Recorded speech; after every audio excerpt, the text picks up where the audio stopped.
오늘 이 아침 저와 여러분에게 아버지 하나님께서 허락하신 하나님의 말씀은 신약성경 로마서 제11장 13절로 24절까지의 말씀입니다. 내가 이방인인 너희에게 말하노라. 내가 이방인의 사도인 만큼 내 직분을 영광스럽게 여기노니 이는 혹 내 고륙을 아무쪼록 시기하게 하여 그들 중에서 얼마를 구원하려 함이라. 그들을 버리는 것이 세상의 화목이 되거든 그 받아들이는 것이 죽은 자 가운데서 살아나는 것이 아니면 무엇이리요? 제사하는 처음 익은 곡식 가루가 거룩한 즉 떡덩이도 그러하고 뿌리가 거룩한 즉 가지도 그러하니라. 또한 가지가 얼마가 꺾이었는데 돌 감람나무인 내가 그들 중에 젖붙임이 되어 창 감람나무 뿌리의 진액을 함께 받은 자가 되었은즉 그 가지들을 향하여 자랑하지 말라. 자랑할지라도 내가 뿌리를 보존하는 것이 아니요 뿌리가 너를 보존하는 것이니라. 그러면 내 말이 가지들이 꺾인 것은 나로 젖붙임을 받게 하려 함이라 하리니 옳도다. 그들은 믿지 아니함으로 꺾이고 너는 믿음으로 섰느니라. 높은 마음을 품지 말고 도리어 두려워하라. 하나님이 원 가지들도 아끼지 아니하셨은즉 너도 아끼지 아니하시리라. 그러므로 하나님의 인자하심과 준원하심을 보라. 넘어지는 자들에게는 준엄하심이 있으니 너희가 만일 하나님의 인자하심에 머물러 있으면 그 인자가 너희에게 있으리라. 그렇지 않으면 너도 찍히는 바 되리라. 그들도 믿지 아니하는데 머무르지 아니하면 젖붙임을 받으리니 이는 그들을 젖붙이실 능력이 하나님께 있음이라. 내가 원 돌 감람나무에서 찍힘을 받고 본성을 거슬려 좋은 감람나무에 젖붙임을 받았으니 원 가지인 이 사람들이야 얼마나 더 자기 감람나무에 젖붙이심을 받으랴. 아멘. 오늘도 허락하신 하나님의 말씀이 성령 안에서 저와 여러분에게 생명이 되고 마음이 될 줄을 믿습니다. 어떻게 하나님의 말씀을 읽으셨는데 이해가 되시죠? 아이고, 우리 찬양대는 아멘 하셨습니다. 예, 잘하셨습니다. 읽어보신 거 맞죠? 예, 오늘 이 말씀이 정말 잘 이해되어지고 믿어지고 그래서 오늘 저희들에게 주시는 은혜가 강물처럼 흐르는 오늘 이 아침이 되기를 정말 원합니다. 사랑하는 여러분, 우리는 지난주에 We are remnant, 우리는 남은 자입니다 라는 하나님의 말씀을 함께 나누었습니다. 한 주 동안 남은 자의 삶 사셨죠? 예, 옆에 분을 합시다. 당신은 남은 자입니다. 당신은 남은 자이면 또 한 번 합시다. 우리를 보고 나는 남은 자입니다. 남은 자입니다. 여러분 믿으십니까? 목사님 남아있으니까 여기에 있는 거잖아요. 그게 아니고 우리가 육신이 죽는 그날 우리는 천국에도 분명히 남은 자의 삶을 살게 되는 거예요. 여러분 이것만 생각해도 여러분 기쁨이 있고 감사가 있죠. 그래서 우리는 지난주에 그러면 남은 자는 말로만 하는 것이 아니라 어떤 삶인가 세 가지를 함께 나누었어요. 첫 번째는 무엇이냐면 남은 자는 처음부터 끝까지가 무엇이라? 은혜라는 거였어요. 은혜. 그래서 은혜로 택하심을 따라 남은 자가 되었다. 그래서 이 은혜가 정말로 중요한 것을 저와 여러분이 함께 나누었어요. 두 번째는 이 은혜가 우리의 마음 가운데 임하면 우리의 심령이 어떻게 해요? 변화가 되어지는 거예요. 그래서 귀가 열리기도 하고 눈이 보여지기도 하고 보지 못한 것을 보는 은혜를 우리가 누리게 되는 하나님의 역사를 감당했었죠. 그래서 이 문이 열리고 심령이 변화가 되어지면 마지막에 어떻게 되느냐? 지금 이 순간이 중요해서 지금 이 순간 최선을 다해서 하나님을 사랑하는 열심을 갖게 된다. 이것이 저와 여러분의 모습이었어요. 한 주 동안 저와 여러분이 이 믿음 가지고 승리하실 줄을 분명히 믿습니다. 그래서 우리는 늘 영적인 눈이 열려야 돼요. 따라서 한번 합시다. 영의 눈이 열려야 합니다. 영의 눈이 열려야 돼. 믿으십니까? 눈을 감았다가 뜨는 게 영의 눈이 열리는 게 아니고요. 예, 오늘 이 시간에도 내가 너에게 이른 말이 영이요 생명이라 하였으니 이 말씀이 내 귀에 들려지고 내 마음에 믿어지면 저와 여러분은 영적으로 눈이 떠진 사람인 줄을 믿습니다. 그래서 이게 중요해요. 근데 이 영적인 사람의 반대는 어떤 사람이 있느냐? 육적인 사람들이 있어요. 무엇을 해도 늘 눈에 보이는 것만 믿어요. 상황이나 환경이 주인되는 사람들이에요. 여러분, 이러한 같은 신앙을 가지고 있는 사람들을 누구라고 하냐면 세대주의자들이라 이렇게 이야기해요. 우리 신광교회 교우들은 조금 어렵지만 이 단어를 알아야 돼요. 세대주의자라는 말은 무슨 말이냐면 인생의 모든 하나님의 역사를 7가지의 세대로 디스펜션 나누어 가지고 생각을 하는 거예요. 그래서 이 세대마다 하나님의 구원의 방법이 다르다라고 이야기를 하는 거예요. 여러분, 이건 성경적으로 틀린 거죠. 그래서 이분들의 특징은 뭐냐면 영적인 것을 육신적인 것으로 봐요. 그래서 이스라엘이라고 하는 민족을 바라보고 이스라엘이라고 하는 땅을 바라보고 그 한 국가를 바라보면서 그들에게도 하나님의 구원은 당연히 있지요. 근데 국가 전체가, 민족 전체가 다 구원을 받는다라고 하는 것은 잘못된 것이며 그들의 구원의 방법은 하나님께서 또 다르게 준비하셨다라고 하는 것도 틀린 것이에요. 구약과 신약은 다른 게 아니에요. 구약은 오실 예수 그리스도를 믿는 믿음으로 구원을 얻는 것이고 신약은 오신 예수 그리스도를 믿는 믿음으로 구원을 얻는 것이에요. 그러게 우리의 믿음은 다른 데 있는 것이 아니라 오직 누구를 믿음으로요? 예수님을 믿음으로. 이 말씀을 복음에는 하나님의 의가 나타났다. 바로 하나님의 의가 예수 그리스도. 우리는 의롭지 못하는데 누구 때문에요? 예수님 때문에. 그래서 그 의로우신 예수님을 믿으면 그 예수님의 의가 누구의 것이 되는 거죠? 나의 것이 돼요. 여기서 필요한 것이 믿음이에요. 그래서 복음에는 하나님의 의가 나타나서 믿음에서 믿음에 이르게 하나니 오직 의인은 무엇으로 말미암아 살리라? 믿음으로 말미암아 살리라. 믿으십니까? 저는 우리 일부 예배 나오는 사랑하는 모든 성도님들 믿음으로 충만하시기를 축원합니다. 어떤 상황에도 나는 믿습니다 고백하며 나아가실 수 있는 저와 여러분이 되셔야 됩니다. 여러분들이 이 믿음을 믿기만 하면 된다고 하니까 이 사람들 중에서는 그 믿음을 아주 칩하게 값싸게 보는 사람들이 있었어요. 특별히 이스라엘 민족들이 그랬어요. 어떻게 봐왔냐면 내가 수고하고 헌신한 그 피와 예수님의 피를 어떻게 해요? 같다고 생각해버려요. 중요한 이 말 무슨 말이 이해되십니까? 내가 노력을 했어요. 열심히 노력하다가 피도 흘리고 아픔도 돼요. 근데 이것 때문에 내가 뭘 얻을 수 있다? 구원을 얻을 수 있다라고 생각하는 거예요. 나의 피와 예수님의 피를 이꼴로 봐버리는 거예요. 이게 뭐다? 값싼 복음이라는 거예요. 이스라엘 민족들이 그렇게 했어요. 여러분, 우리의 신앙을 돌아봐야 돼. 우리도 혹시 그러고 있지는 않는가? 나의 행위나 나의 능력, 나의 모든 것들 때문에 내가 혹시 지금 이 자리에 있다라고 생각한 사람들은 전부 다 뭐예요? 값싼 복음을, 값싼 믿음을 가지고 있는 사람들이에요. 그 값싼 믿음이 결국은 지금의 미국을 만든 거예요. 그리고 지금의 영국을 만드는 거예요. 더 이상 예수를 믿는 자들이 수요일날 말씀드렸잖아요. 영국에 80년 전에는 80%가 이 교회를 다녔어요. 80년이 지난 지금은 0.5%만이 교회를 다녀요. 그냥 무엇 때문에? 그래요? 값싼 믿음 때문에. 내가 주인 되니까 하나님도 내가 선택하는 거고 교회 예배 시간도 내가 선택하는 거고 모든 게 다 내 중심으로 살아버리면 얼마나 안타까워요. 사랑하는 여러분, 나의 피가 예수님의 피보다 높아서는 어떻게 가능하겠어요? 무엇을 행하더라도 예수 그리스도의 은혜와 그분의 피가 늘 우리에게는 최고의 가치가 되어야 합니다. 그래서 여러분, 바울이 이스라엘들을 바라보니까 그렇게 살아가는 거예요. 안 된다, 그러면 구원이 없다 라고 말하면서 그 중에서 남은 자들을 하나님이 택하실 것이라고 말씀하시고, 오늘 이제 11장 중간 13절부터서는 이 시각을 바울이 누구에게 돌리냐면 저와 여러분에게 돌리는 거예요.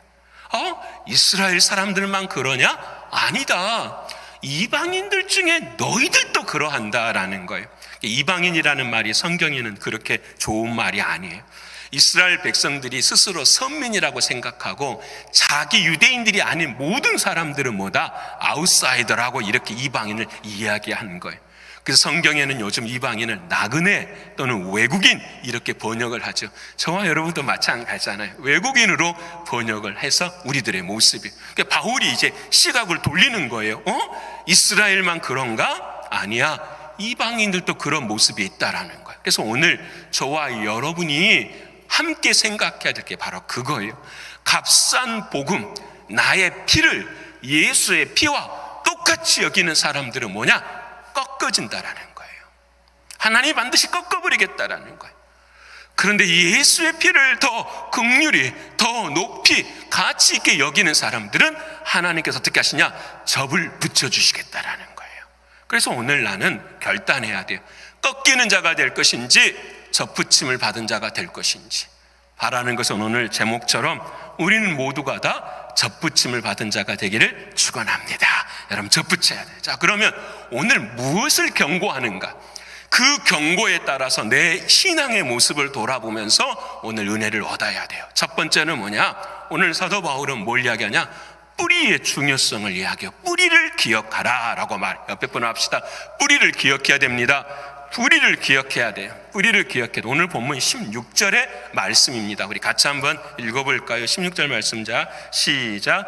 제사하는 처음 익은 곡식가루가 거룩한 즉 떡덩이도 그러하고 뿌리가 거룩한 즉 가지도 그러하니라. 아멘. 이 말씀 그대로 보십시다. 제사하는, 하나님 앞에 예배를 드리는 곡식이 있었어요. 근데 그 곡식이 처음 익은 곡식가루인 거예요. 처음 익은 곡식 가루가 거룩하니, 그러니까 가루가 좋으니 뭣도 좋아야 되죠? 떡도 좋아야 되죠. 당연히 가루가 좋은데 떡이 안 좋을 수가 없잖아요. 또 말씀하세요. 뿌리가 좋은즉 거룩한즉 가지도 뭐하니라? 좋다라는 거예요. 여러분 믿으십니까? 당연한 거잖아요. 그렇죠. 당연한 이야기를 하는 거예요.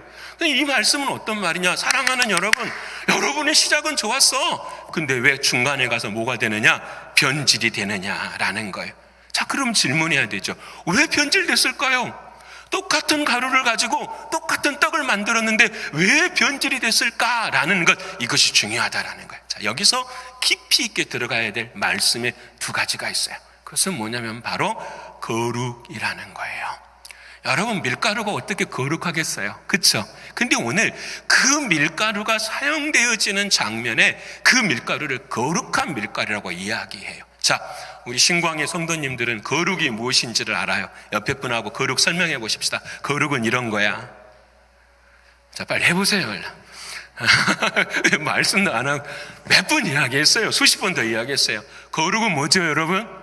주일날 검은 양복 탁 입고 성경책 이렇게 하고 목소리 베이스 깔고, 이게 거룩한 것이 아니라 그랬죠. 거룩은 뭐예요? 어느 상황 어느 형편에도 누구하고 연결되어 있는 거예요? 그렇죠. 하나님과 연결돼요. 거룩한 사람은 안 졸아요. 거룩한 사람은 딴 생각 안 해요. 당연한 거예요, 여러분. 누구하고 연결되어 있으니까요. 예수님과 연결되어 있으니까.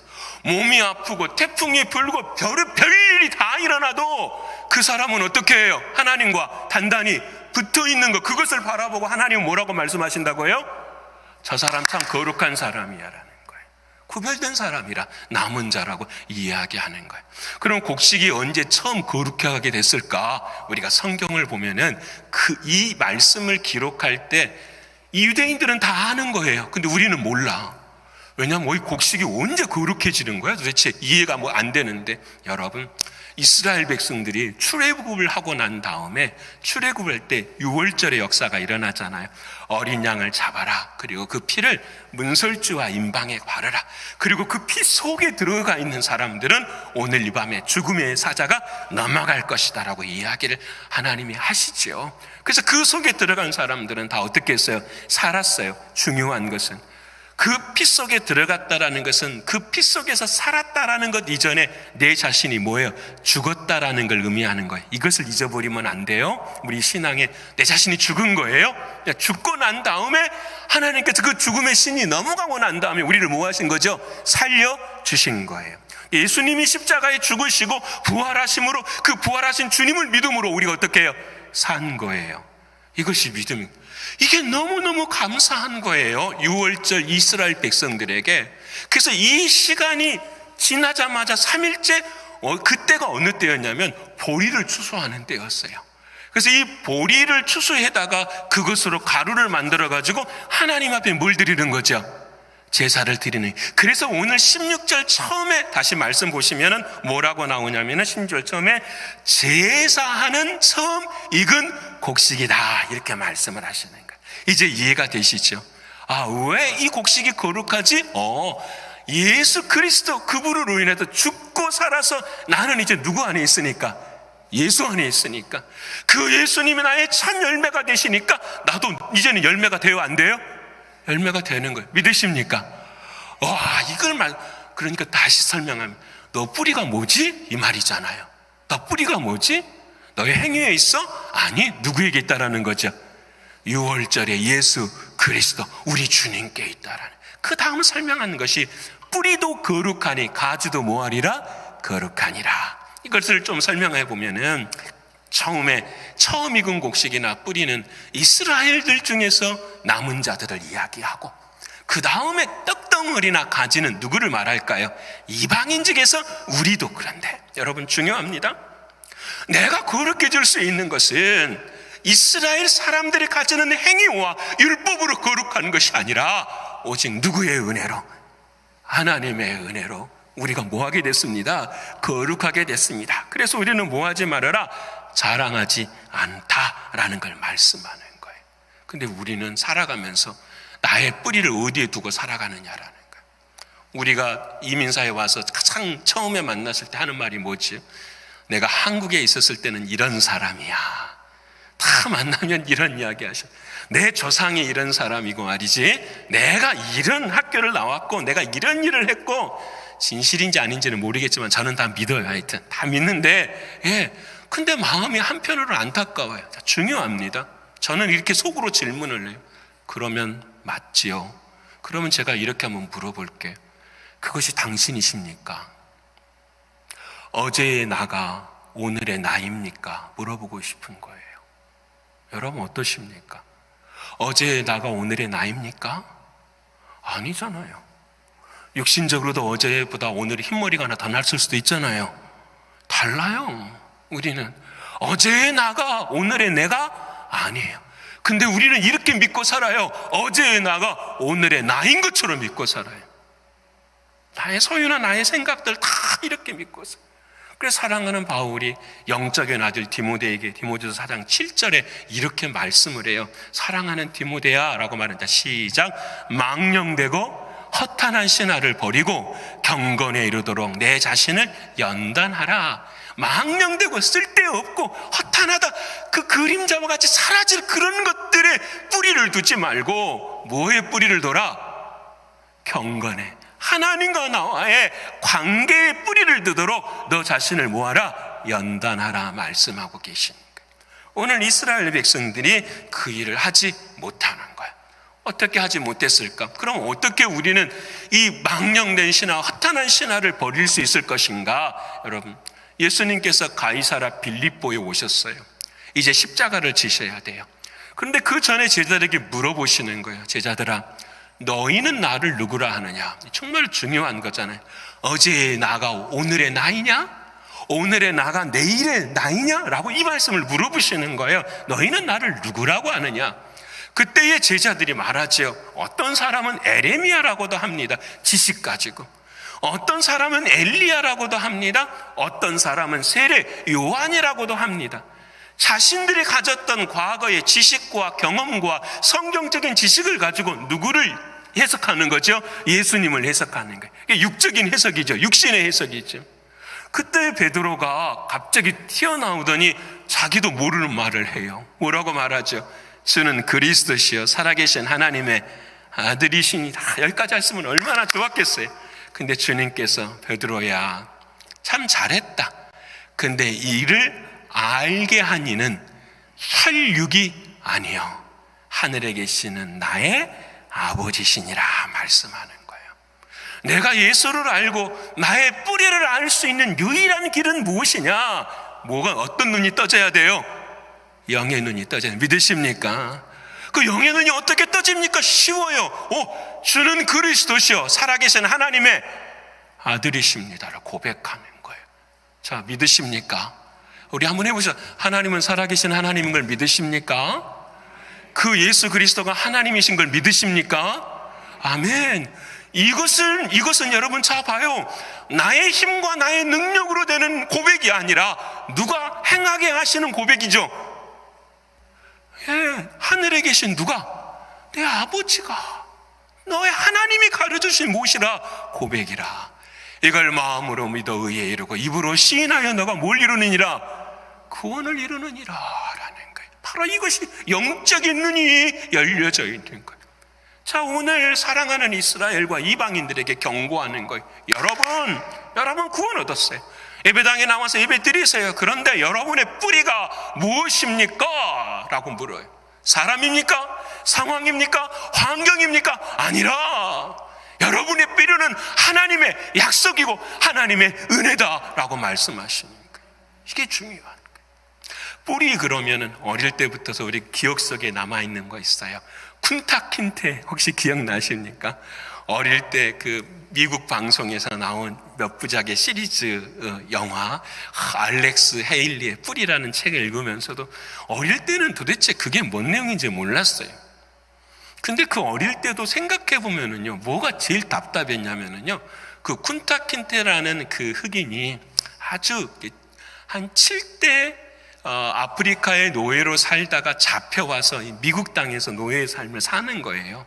근데 6대까지 그 흐름이 계속 이어져 오는 거예요. 여러분 대단하지 않아요? 거의 200년 이상이 되는 거지.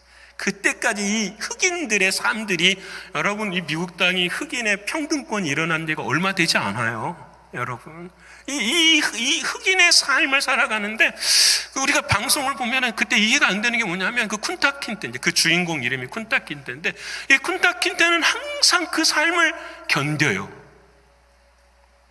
주인이 말도 못하는 폭압과 압력을 다 해도 그걸 꿋꿋이 견디는 거예요. 왜 데모하지 않았을까? 왜 주인을 쳐 죽이지 않아 버렸을까? 여러분, 이 쿤타킨테가 그 혁명이나 그러한 개혁보다 더 가치 있게 생각하는 것이 뭐냐면 자신의 정체성이었어요. 그래서 그 쿤타킨테는 항상 뭐만 하냐면 자기 가족을 지키는 거예요. 그리고 자기의 뿌리가 어떻게 계속해서 이어져 갈 수 있도록 하는 거예요. 여러분 중요합니다. 노예 제도는 반드시 바뀌어져야 될 인간의 악습이죠. 이건 당연한 거죠. 근데 여러분, 이것을 인정하라는 것이 아니라 반대해요. 근데 이 반대하는 것을 이길 수 있는 힘이 무엇이냐? 육신의 눈을 가지고 하는 것이 아니라 뭘로요? 영적인 눈을 가지고 하는 거예요. 쿤타킨테는요, 믿음이 있었어요. 나는 누구의 자녀라? 하나님의 자녀라. 믿음의 신앙을 가지고 그렇게 살았어요.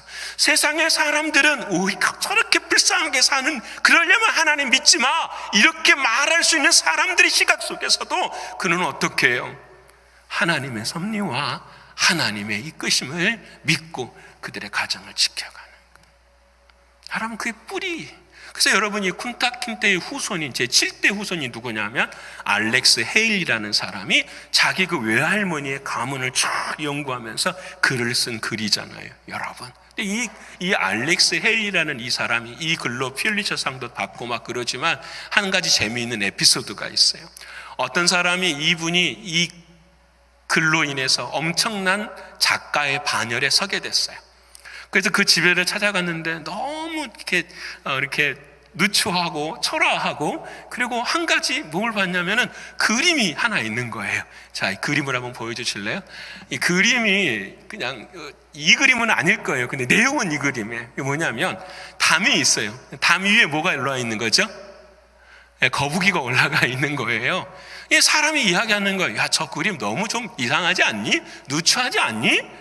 너의 그 작가의 반열에 격조에 맞는 그림이 아니야 라고 이야기할 때에 이 알렉스 헤일리가 이 그림을 가르쳐 주면서 이야기를 하는 거예요. 맞아, 거북이는 게을러, 거북이는 느려, 거북이는 높은 데 올라갈 수가 없어. 근데 저 거북이가 높은 데 올라가 있네? 그러면 나는 할 수 없는데 누가 해준 거지? 누군가가 올려준 거야.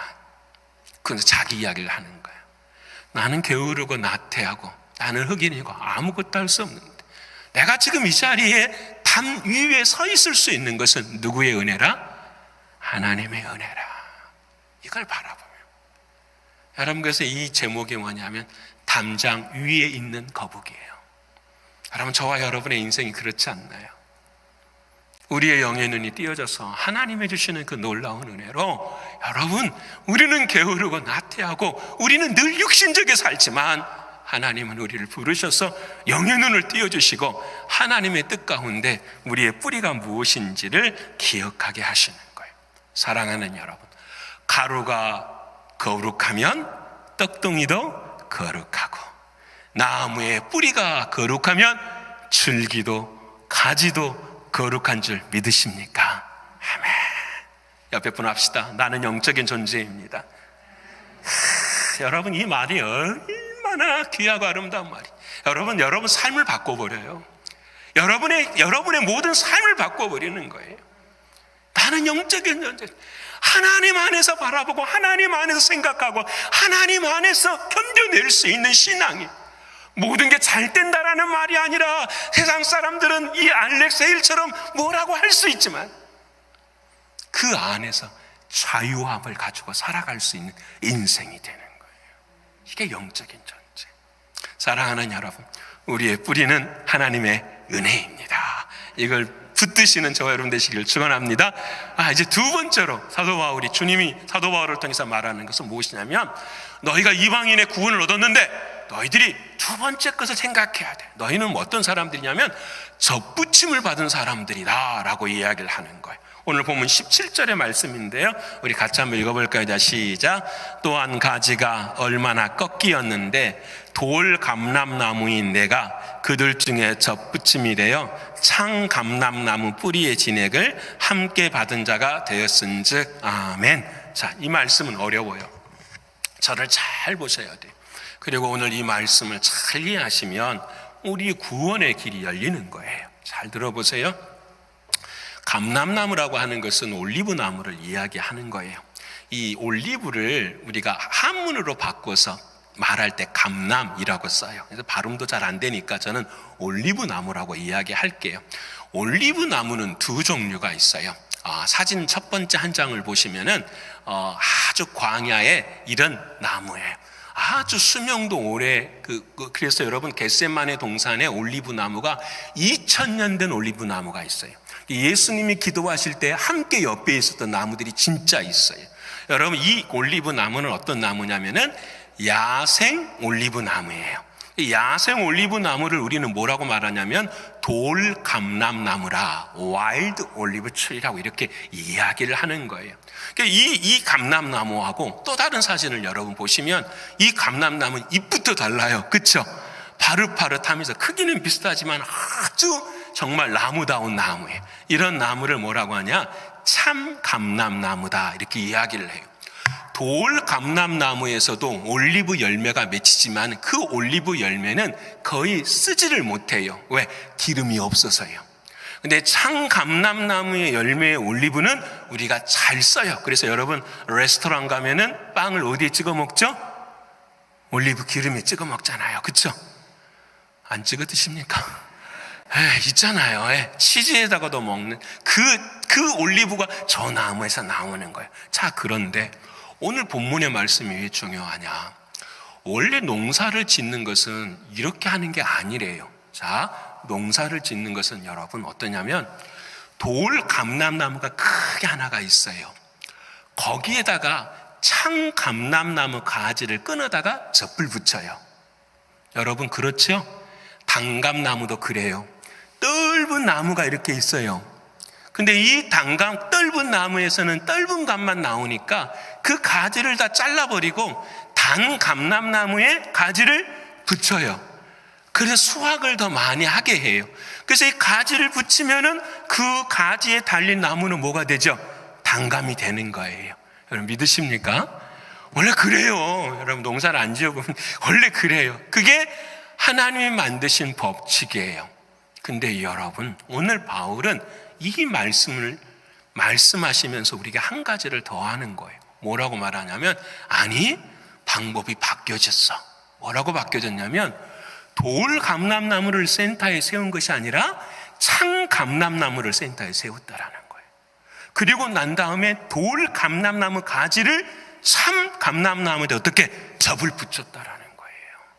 그러면 우리가 고민해 봐야죠. 차이가 뭐가 있을까요? 저도 이 부분에 대해서 정말 시간이 많이 걸렸어요. 무슨 차이가 있을까? 가만히 생각해 보니, 자 보세요. 돌 감람나무에 참 감람나무의 가지가 붙어서 열매를 맺히면 단 열매는 나오지만, 여러분 이 단 열매의 주인은 누구라고 생각하는 거죠? 돌 감람나무라고 생각하는 거예요. 왜 그러느냐? 내 인생의 뿌리가 바뀌지 않았기 때문에. 아, 그렇구나. 이스라엘 사람들이 이렇게 살아가는 거예요. 자기들은 변하지 않고 자신들의 행하는 행위에 따라서 어떻게 자기들은 단감나무다, 참 올리브나무라고 이야기하고 살았거든. 오늘 그 이야기를 하나님이 비유해서 말씀하십니다. 그래서 바꿔버린 거예요. 그거 아니야. 너 자랑하지 마. 넌 너한테 있는 것이 아니야. 진짜는 어디에 있냐면 진짜 참 감나무에 너는 가치 없고 이미 허물가지로 죽어버린 그 가지가 참 감나무에 뭐했다? 붙여졌다라는 거예요. 그래서 네가 살아있을 수 있는 유일한 길은 뭐뿐이 없다. 참 감람나무에서 뿌리에서 올라오는 하나님의 은혜 외에는 있다 없다? 없다라는 거예요. 이게 중요해요. 아, 우리는 접붙인 인생. 우리 세 번째 사진 한번 보여주실래요? 세 번째 사진 저렇게 접이 붙여졌어요. 저 줄기가 누구를 가리키는 거죠? 예수 그리스도를 가리키는, 믿으십니까? 예수 그리스도. 우리는 그 예수 그리스도의 접붙인 누가 되는 거죠? 원래는 돌 감람나무였지만 지금은 뭐가 됐어요? 이제 참 감람나무가 돼가지고는 우리가 맺는 열매마다 어떻게 해요? 레스토랑에서 쓰인다니까요. 올리브 기름으로 맛있게 먹어요. 이렇게 누구의 은혜는 걸 말씀하는 거죠? 하나님의 은혜라는 걸 말씀하죠. 그래서 여러분 한번 가만히 생각해 보니까 저 나무에 젖을 붙이려면 어떻게 해요? 나무가 상처를 내야 되잖아요. 여러분, 예수님께서 십자가에서 죽으신 그 상처, 거기에다가 우리가 어떻게 해요? 거기에 젖을 붙여요. 우리는 아무것도 한 것이 없는데 농부이신 하나님께서 우리를 어떻게 불러다가 거기에다가 탁 붙여 놓으신 거예요. 얼마나 감사해요. 이게 구원이잖아요. 이게 은혜잖아요. 자, 그러면 우리는 이제 접이 붙여졌으면 뭘 해야 될까라는 거예요. 열심히 그 안에서 뭘 받아들여야 될까요? 여러분, 잠깐. 자, 감나무도 여러분 접을 붙이면은요, 그해 그 다음에 단감이 안 열려요. 3년은 지나야 돼. 왜 그럴까요? 그 붙인 가지의 독성이나 쓴 떫은 것들을 3년 내내 어떻게 하는 거죠? 희석시켜 가야 되는 거예요. 올리브도 똑같아요. 여러분, 돌 감람나무가 주님께 딱 붙어 있다고 되는 게 아니에요. 여러분, 하나 물어볼까요? 시냇가에 심은 나무는 모든 게 다 잘 되죠? 아멘입니까? 아닙니까? 헷갈리는데 목사님 이게 이런 분위기 아닐 것 같은데. 그렇잖아요. 여러분, 시냇가에 심겨진 나무도 잘 되는 나무가 있고 죽는 나무가 있어요. 왜 그럴까요? 시냇가에 심겨진 나무가 뿌리가 작동을 안 하면 아무리 강물이 흘러도 열매를 맺을 수 있어요? 없어요? 없죠. 똑같아요. 이 자리에 앉아 있어도 하나님의 은혜이고 나를 사랑하시는 하나님의 말씀이라는 것을 가슴에 붙들고 뿌리를 계속해서 뻗쳐야 돼요. 하나님 이해할 수 있도록 도와주세요. 하나님 이 말씀이 내 안에 심겨질 수 있도록 도와주세요. 참 뿌리를 계속 모아야 돼요. 뻗쳐야 돼요. 그래야 그 시냇가에 심은 나무가 시절을 쫓아서 뭘 맺는 거예요? 과실을 맺는 거예요. 뿌리에 가만히 있다고 해서 되는 게 아니에요. 근데 제가 제일 싫은 게 그래요. 여러분의 신앙은 콩나물과 같아야 됩니다. 무조건 물을 부으면 물은 빠져나가지만 콩나물은 자랍니다. 30년, 40년 신앙생활 하는 게 무슨 의미가 있냐고요. 이게 오늘 이 시간에 나의 신앙에 대한 확신과 예수 그리스도의 구원에 대한 확신이 내 안에 없다고 한다면 30년, 40년 이스라엘 2000년, 3500년 동안 이스라엘 백성들이 성당이란다. 그 시나고그에서 예배를 드리는 것 무슨 의미가 있느냐라. 바로 오늘 한순간에 나의 뿌리를 내리고 하나님이 주신 그 말씀을 흡수해 가고 나에 있는 겉사람이 어떻게 해요? 빠져나가야지요. 어제는 화냈지만 오늘은 웃으리라. 어제는 낙심했지만 오늘은 일어나리라. 여러분, 이거 아니에요? 이게 믿음 아니에요? 이게 신앙이고 이렇게 감당하는 거예요. 여러분, 창세기 보면은 요셉을 향하여서 아버지 야곱이 요셉에게 축복을 해요. 안수하면서. 그 축복의 말씀이 49장 22절의 말씀인데 우리 같이 읽어볼까요? 자, 시작. 요셉은 무성한 가지 곧 샘 곁에 무성한 가지라. 그 가지가 담을 넘었다. 자, 보세요. 야곱이 요셉을 축복하는데 너는 가지와 같게 될 거야. 근데 여러분, 요셉이 무슨 가지가 돼요? 고생만 평생 하다가, 그렇죠, 그 곧 샘 곁에 무성한 가지래요. 억울한 일만 당하고. 그런데 그 가지가 담을 넘었도다. 야곱이 예언의 말씀을 다 멋있게 해주는 거예요. 너희는 그런 인생이네. 어떻게 이렇게 될 수 있었느냐? 요셉이 어떻게 될 수 있었느냐? 24절의 말씀이다. 시작. 요셉의 활은 도리어 굳셈이야. 그의 팔은 힘이 있으니 이는 야곱의 전능자 이스라엘의 반석인 목자의 손을 힘입니다. 아멘. 요셉이 감옥에서도, 요셉이 어릴 때에도 그런 어려운 순간을 살 수 있었던 것은 요셉이 가지는 능력이 아니라 누구의 손이 붙들어 주셨다라는 거죠? 여호와의 목자의 손이 요셉을 붙들어 주었기 때문에 시냇가에 그 심은 나무가 계절을 쫓아 뭘 맺을 수 있었어요? 열매를 맺을 수 있었다. 믿으십니까? 오늘 저와 여러분을 하나님이 접붙여 주셨어요. 믿으십니까? 우리 안에 예수님이 계셔요. 우리 예수님 안에 우리는 접붙여서 살아요. 지금은 때때로는 겉사람 때문에 힘들고 어렵지만 우리의 속사람은 날마다 어떻게 해요? 변화되어져 가요. 하나님이 주시는 말씀이에요. 그래서 우리는 꺾이어진 인생이 아니라 접붙인 인생이에요. 그래서 뭐 하지 말라? 자랑하지 말라라는 거예요. 너의 마음을 높은 데 두지 말라라는 게, 이게 중요한 거예요. 은혜를 알면은 자랑할 수가 없죠. 은혜를 알면 높은 데 마음을 둘 수가 없죠. 여러분, 오늘 정말 중요한 말씀을 사도 바울은 말씀하는 거예요. 사랑하는 여러분, 한번 돌아보십시다. 나는 자랑할 것이 무엇이 있을까? 내 마음에 스스로를 높이는 것이 무엇이 있을까? 돌아보면 늘 알잖아요. 하나님의 은혜가 아니고서는 안 되는 거구나. 그것을 내 삶 가운데 매일매일 어떻게 해요? 고백하며 사시는 저와 여러분 되기를 소원합니다. 그래서 아까 그림 보셨죠? 접붙인 인생. 나는 그런 인생이야. 싸매어진 인생, 그런 인생이야. 이게 두 번째, 주님이 바울을 통한 우리를 향한 경고였어요. 세 번째는 이제 우리가 마지막으로 질문을 해야 돼요. 여기까지 따라오셨죠, 여러분? 뿌리가, 내 인생의 뿌리는 하나님의 약속이야, 말씀이야. 그래서 그 말씀대로 예수님의 인생에 제가 뭐해죠?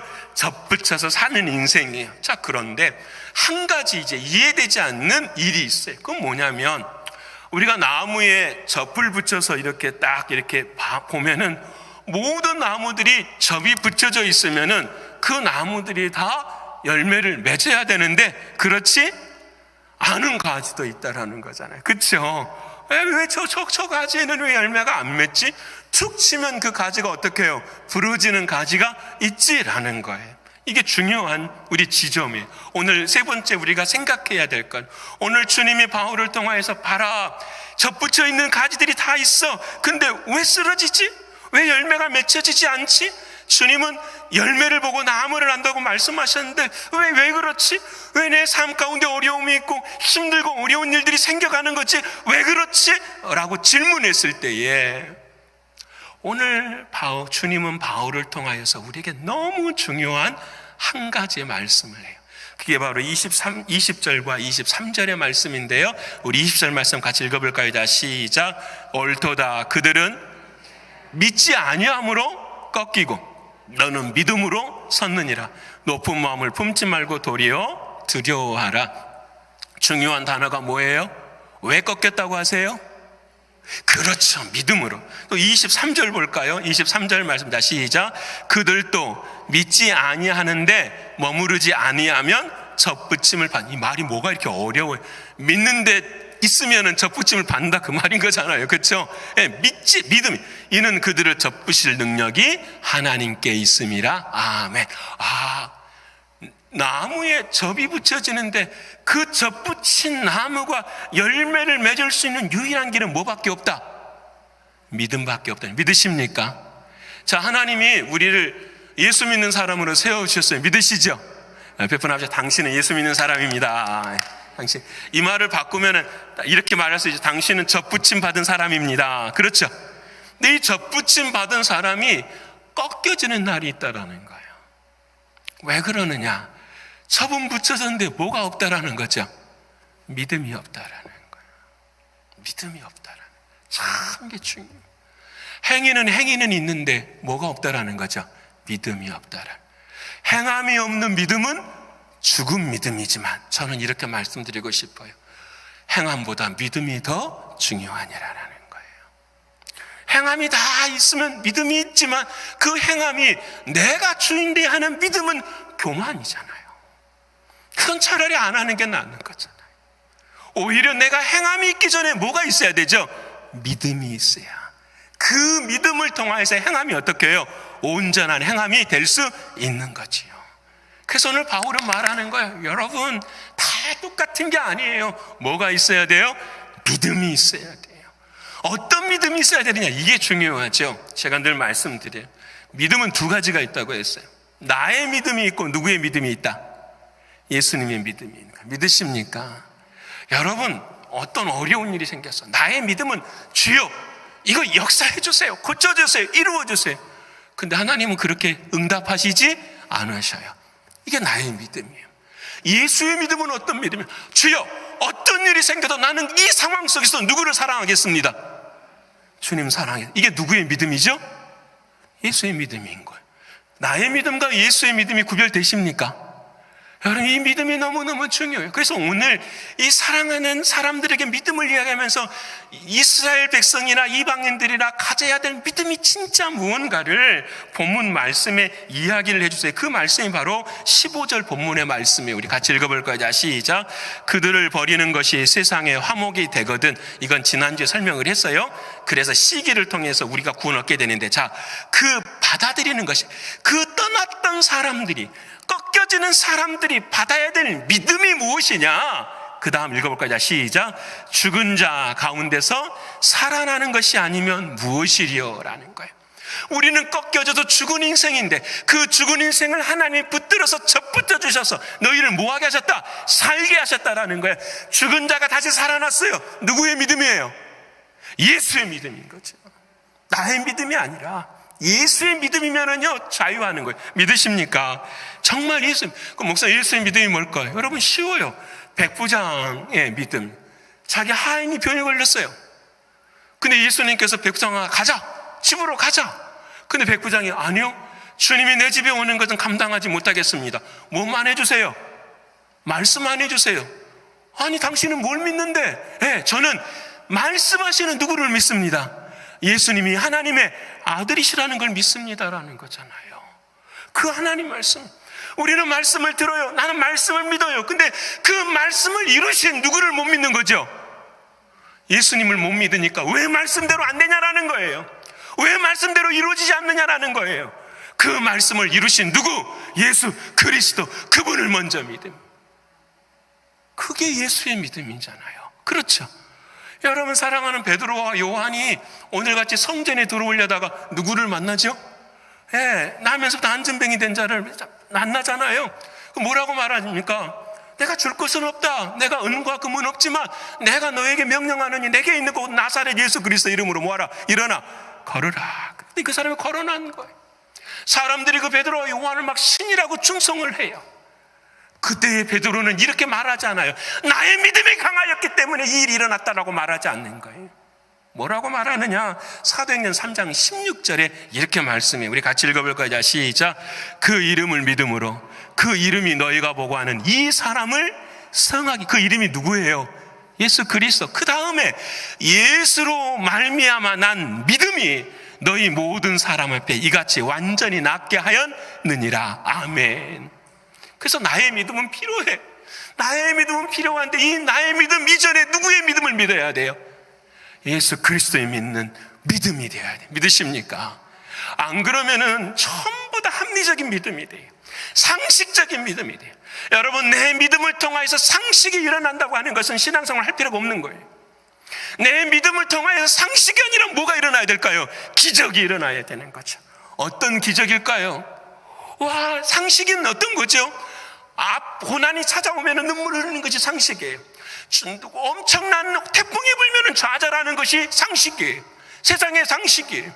하지만 기적은 달라요. 엄청난 고난이 일어나는데 오히려 기뻐하는 거예요. 환난은 인내를, 인내는 연단을, 연단은 뭘 만드느니라? 소망을 만드니라 하면서 더 기뻐하는 거예요. 예수 믿다가 박해를 받아요. 힘들어요. 근데 그 박해받는 힘듦 속에서도 어떻게 더 기뻐하는 거예요. 세상에 감당치 못할 믿음을 갖고 살아가는 사람들, 이게 누구의 믿음이에요? 예수의 믿음.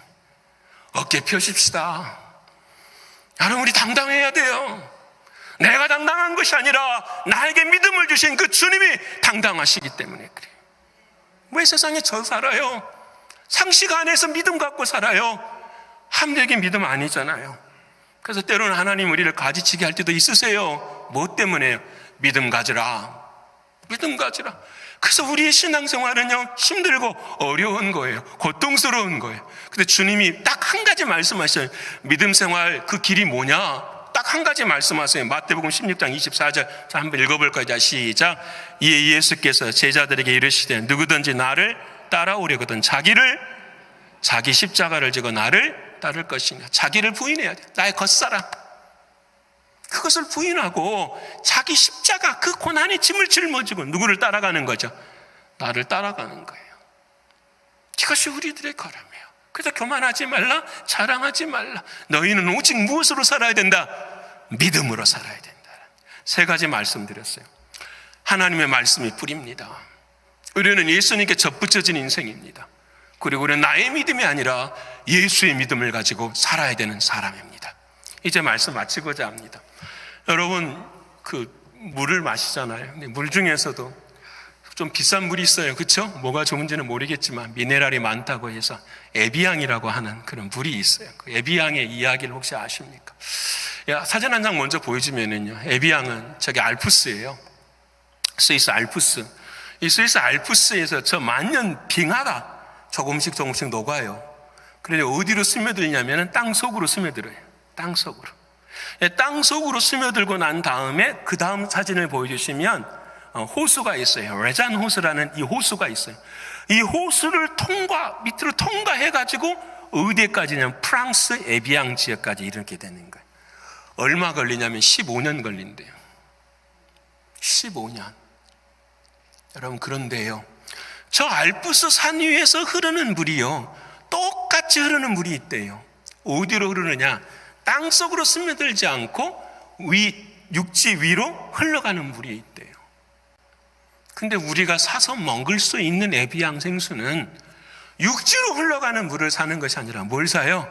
땅 속으로 흘러가는 물을 사요. 왜 그러느냐? 15년 동안 땅 속을 지나면서 수없이 많은 어려움들, 자기 자신들을 계속해서 어떻게 해요? 갈고 닦음으로써 뭐가 되는 거죠? 진짜 1등급 생수가 되는 거예요. 여러분, 이게 하나님 우리에게 주시는 자연을 통한 진리이기도 해요. 신앙이 무엇이냐? 하나님의 약속 믿고 예수의 접붙임 받고 오늘 또 내 인생에 남이 알아주지 않아도, 남이 나를 자랑스럽게 하지 않아도 그저 나를 구원하신 예수가 좋아서 그 예수님 때문에 어떻게 해요? 한 걸음 한 걸음 힘들고 어렵지만 길을 걸어가는 거예요. 그때 하나님이 말씀하셔. 그래, 너가 최고야. 너가 최고인 거야. 그러면서 우리에게 함께 하시는 주님을 만나는 그 기쁨이에요. 사랑하는 성도 여러분, 이번 한 주 동안 우리 이렇게 사십시다.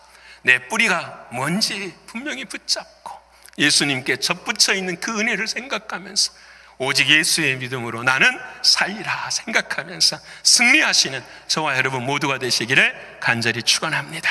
기도하겠습니다. 고마우신 아버지 하나님, 감사합니다. 허물과 죄로 죽어서 뿌리를 잃어버렸던 우리들에게 그 하늘의 뿌리를 가르쳐주신 주님, 진심으로 고맙고 감사합니다. 뿌리를 잃어버리지 않는 우리들이 되게 하여 주시옵소서. 하나님, 그 뿌리 속에서 하나님 우리를 접붙여 주시고 예수님의 십자가의 그 고난 그곳에 우리와 함께 동행하시는 주님의 사랑을 경험케 하시니 고맙고 감사합니다.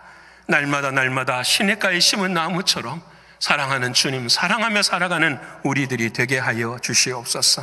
아버지 하나님, 혹시나 우리의 인생이 마지막 날 가지는 가지처럼 보이지만 열매를 맺지 못하는 가지처럼 보여질까 심히 두렵습니다. 나의 믿음으로 사는 것이 아니라 예수의 믿음을 나의 믿음으로 생각하고 살아가는 우리 모두가 되게 하여 주시옵소서. 그래야 마지막 날에 주님이 주시는 그 가지로 승리하는 우리 모두가 되기를 간절히 소원하옵고 사랑이신 예수 그리스도의 이름으로 감사하며 기도 올리옵나이다. 아멘.